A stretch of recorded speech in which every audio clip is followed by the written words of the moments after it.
Now, did you know that your loved ones could lose hundreds of thousands of pounds of their inheritance when you die, or alternatively, they could keep it all? What if I told you that 94% of people don't pay a penny in inheritance tax? But if you're in the unlucky few, there are legal ways to cut that tax bill. And today I'm going to show you exactly how. So stick around, because later in this video, I'm going to reveal one pension rule change that's going to catch a lot of people off guard from April 2027. So why does this matter? Well, if you want to protect your family's financial future and keep more of your hard-earned assets in your hands, then knowing how inheritance tax works is absolutely crucial. IHT, as it's comfortably known, can be complex, but with careful planning, there are often legitimate ways to reduce its impact on your estate. It's worth noting that many strategies exist that may help minimize this tax burden, depending on your circumstances, of course. Now, it's no surprise that most wealthy people actually do not pay IHT. Well, why? Because they understand it and they've planned to avoid it for generations. Today, I'm going to walk you through 5 practical legal strategies to reduce or even avoid paying IHT altogether. And folks, I know that the majority of people put off planning for later life, so if this video has you thinking, I can't put this off any longer, and you shouldn't, by the way, check out the link in the description and let us help you out. Our free review has helped thousands of people understand their IHT position and build a clear, more confident plan for avoiding it. So number 1, and one of the oldest, simplest but most avoided ways to reduce IHT, is to give your money away whilst you're still alive. Now think about it, if you spend or give away your money early enough, it won't be counted as part of your estate when you die. But here's the catch. For gifts to be fully exempt when it comes to IHT, you need to survive that gift for at least 7 years. This is called the 7-year rule, funnily enough. If you die within 7 years of making that gift, it might still be taxed, but there's something called taper relief which applies, meaning the further away from the date you gave the gift, the less IHT your estate pays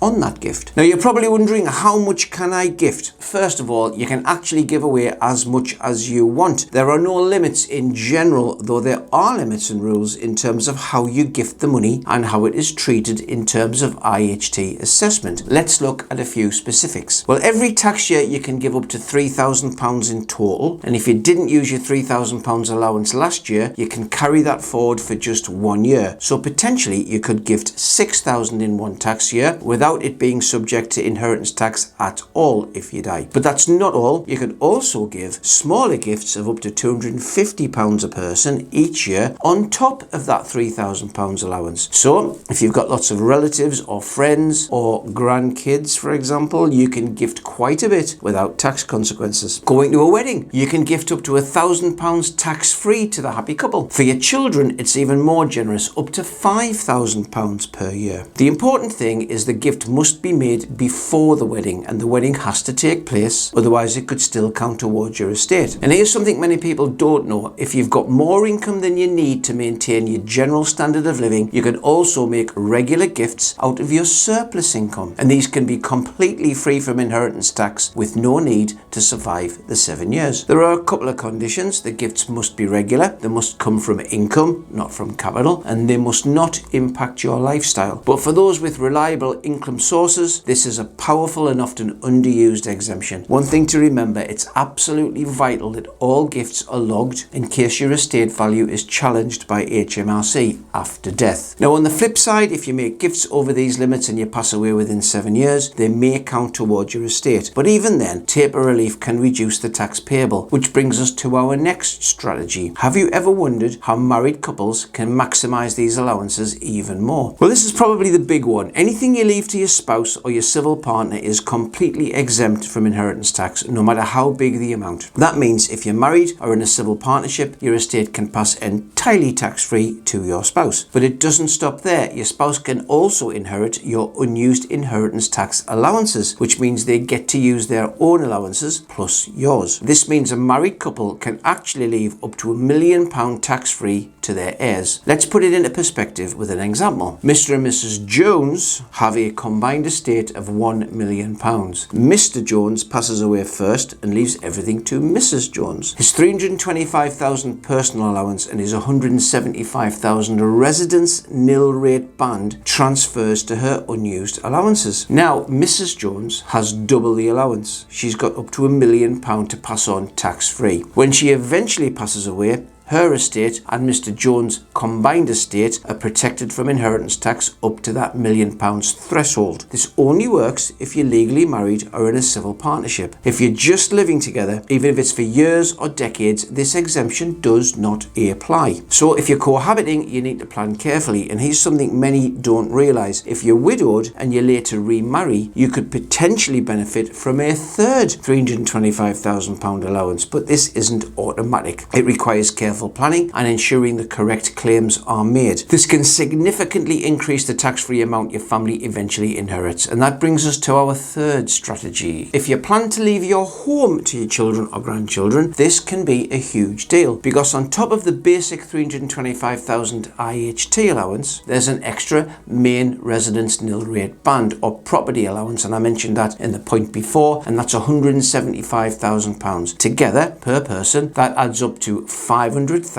tax-free threshold, and as I said, per person. Married couples therefore can combine their allowances, potentially passing on estates worth up to that magic £1 million tax-free if they leave their main residence to their kids or grandkids. But there are some other catches. There always is, isn't there? Like the estate can't be worth more than £2 million, or else the property allowance gradually reduces, like we've just mentioned. Also, if your home is held in a discretionary will trust, which is a whole different ballgame altogether, the allowance won't apply. And the allowance is capped at the actual value of the home. So if your home's worth less than £175,000, or your share of the home is, your allowance is limited to that share's value. So here's an example. Imagine your estate totals £525,000, including a home worth £200,000. Without the property allowance, anything above £325,000 would be taxed at 40%. So 200 grand would be taxed, costing your beneficiaries £80,000 in tax. But with the 175 property allowance, only £25,000 is taxable, meaning a tax bill of just £10,000. Now, knowing this can save your family tens of thousands. But what if you don't have children or grandchildren, or you want to give it to others? Well, don't worry, there's still more to learn. Number 4, let's get on to that. Every individual gets a standard inheritance tax allowance of £325,000, as I've said a couple of times, meaning no tax is charged on the first 325 grand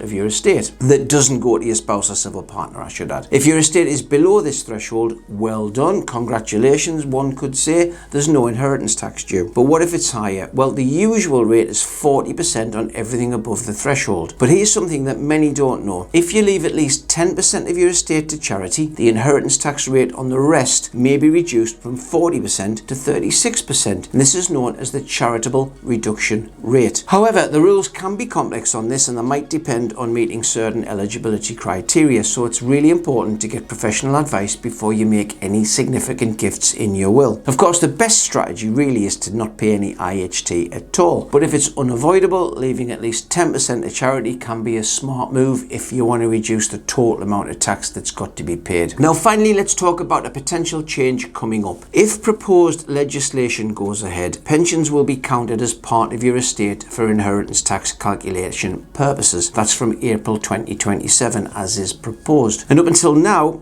or currently at least, pensions have been a tax haven for those likely to have an IHT liability. The money in your pension pot didn't count towards your estate value, so it was not counted for IHT assessment. But the October 2024 budget shook things up. From April 2027, again, if the legislation goes ahead, pensions will be included in the estate's value when calculating IHT. This means that if you have a large pension pot, it could push your estate well above the standard thresholds, or at least it'll eat into your tax-free allowances. years. And it gets trickier as well. If you die before age 75, pensions will be taxed at 40% IHT. But if you die after age 75, the pension is not only subject to inheritance tax, but it's also subject to income tax at the recipient's rate, making the tax treatment a lot more complex and certainly more detrimental. This new rule means pension planning will become a key part of IHT planning strategies, and if you have a significant pension pot, you really do need to rethink your estate planning, certainly which assets you spend first, I would say, and which you potentially move outside your estate. Now, this is where insurance also can come into play. If your pension now pushes your estate well over the threshold, a well-structured, put in place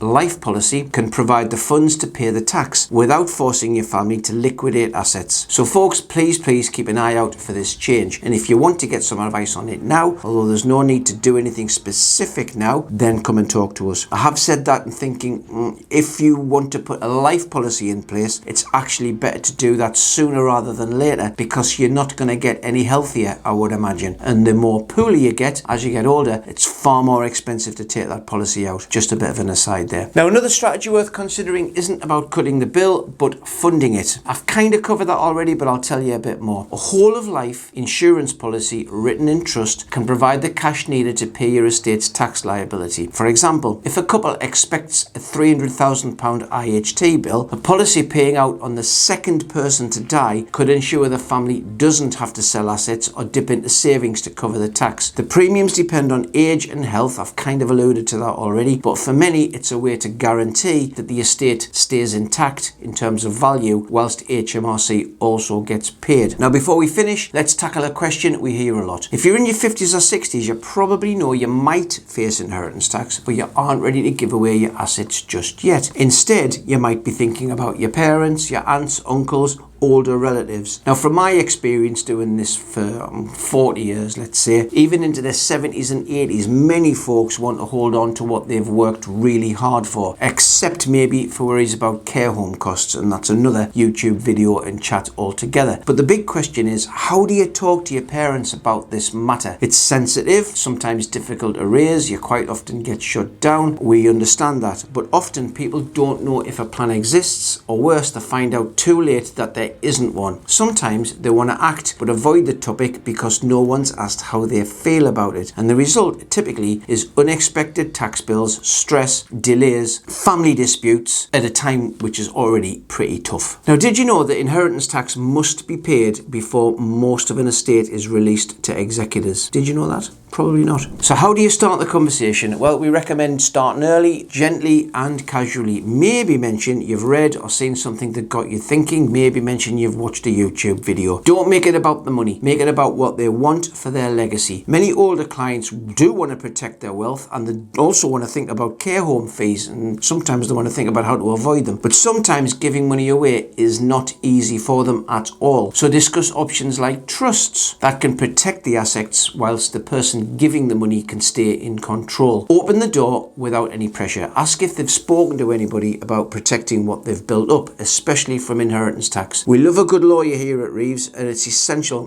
for the right plan. But not all lawyers are the same in this respect. It's a specialist area, and it's often best to chat with a few solicitors and a financial advisor. A good advisor plus a good lawyer make a great team when you're planning for the bitter end. Now remember, this isn't about greed. It's about control, avoiding unnecessary tax, preserving wealth, and passing on their legacy the way they would want. So we've covered key ways to reduce inheritance tax today, but there's one part of your estate that needs some special attention: your pension. As I've said, from 2027, some pension assets may fall within your estate for IHT, especially if you hold commercial property or larger pots. But with the right planning, your pension can still be one of the most tax efficient tools for passing on wealth or funding your retirement. Options like annuities could help manage this risk, providing a secure income and potentially reducing the value of your estate for tax purposes. Getting this balance right can make a real difference to both your tax bill and your long-term income. You need to know whether an annuity or drawdown is right for you, for example, because your pension options actually are many and varied when you come to spend that money. So in the next video, I'm going to break down the pros and cons of annuities versus drawdown, explain the hidden risks, and show you how to choose the best strategy to keep more money in your pocket and avoid costly mistakes. So click here, watch that deep dive now, get smarter about your pension choices, and I'll see you all over there.